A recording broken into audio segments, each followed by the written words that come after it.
که له یوې خوا بېوزله افغانان په هیواد کې اقتصادي فقر سخت ځپلي، خو له بلې خوا یې د نسبي امنیت له راتلو سره هیلې زیاتې شوي دي.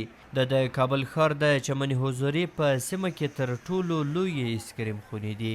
دلته هره ورځ لسګونه ځوانان د ایسکریم خوړلو او چکر لپاره راځي. د دې ایسکریم خونو مسؤلین وایي چې په دې وروستیو کې کاروبار ښه شوی دی. د دوی په خبره چې د شپې او ورځې لخوا هره ورځ لسګونه ځوانان دوی ته د ایسکریم خوړلو لپاره ورځي. شکر از خوب است دیگه یا آخر یک ذره دمیدا کاروبار شکر دی په دې وروستیو کې مو کارونه ښه شوي دي. د شپې او ورځې ځوانان راځي او ایسکریم خوري. هیڅ ډار نه لرو، په ډاډه زړه خپل کار کوو. محمد اغا له تیرو 8 کالو راهیسې دلته ایسکریم پلوري. نوموړی وایي چې پخوا یې د غلو او د امنیت نشتون له کبله نشوی کولی چې تر ناوخته خپل دکان خلاص وساتي. شکر مخکې وخت نه د تیر دولت نه مو کار هم ډېر ښه شوی او نورم زار بر هر وخت شکر ځوانان شکر ښه ټیټ راځي. مخکې خو دا ډار و چې هله بم دی هله دا دی هله ا دی، هغه نه خدای خلاص کړي. سید الله د هلمند ولایت د نادعلي ولسوالۍ اوسیدونکی دی. دلته له ملګرو سره په چکر راغلی. نوموړی وایي په ژوند کې همدا ښې او له خونده ډکې ورځې دي.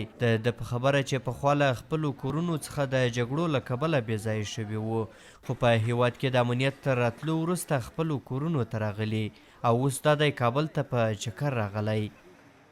موږ په چکر راغلي تقریبا 12 کسان جوالان یې. زما په ژوند کې چې زه خپل په ژوند باندې په ښو بد پوهېدلی یم، پر ما دونه خوشحالي نه ده راغلې کله په دغه 20 کلونو کې په دغه 6 کال کې چې اسلامي امارت راغلی دی او زه ډېر خوشحاله یم. زما په ژوند کې دغونه خوشحالي و دونه قراري پر موږ نه وه راغلې. په هلمند کې مخکې ډېر جنګونه وه، موږ ډېر په عذاب وو. خپل د کورنۍ سره موږ دغه مهاجر سوي وو، په نورو ځایو کې مو ګزارې کولې، خپل منطقې ګرځې راڅه پاته وې. دا ځوانان وایي چې پخوا به یې نشوی کولی په کابل ښار کې د ایسکریم خوړلو یا چکر لپاره د شپې تر ناوخته وګرځي، خو اوس کولی شي د شپې تر ناوخته د کابل ښار په هره سیمه کې چکر ووهي. چکر ته راغلي شکر الحمدلله. اوس خو امنیت د هر څوک ډاډه دي چې چکر وي افغانستان کې هر ولایت ته. نو شکر الحمدلله د امنیت له نګانو خو هېڅ نشته. نور هم دا ملګري دي، تره زمان هم دي، ترورزیان هم دي، چکرو سره وتلي ښه ساعت هم تېر څه.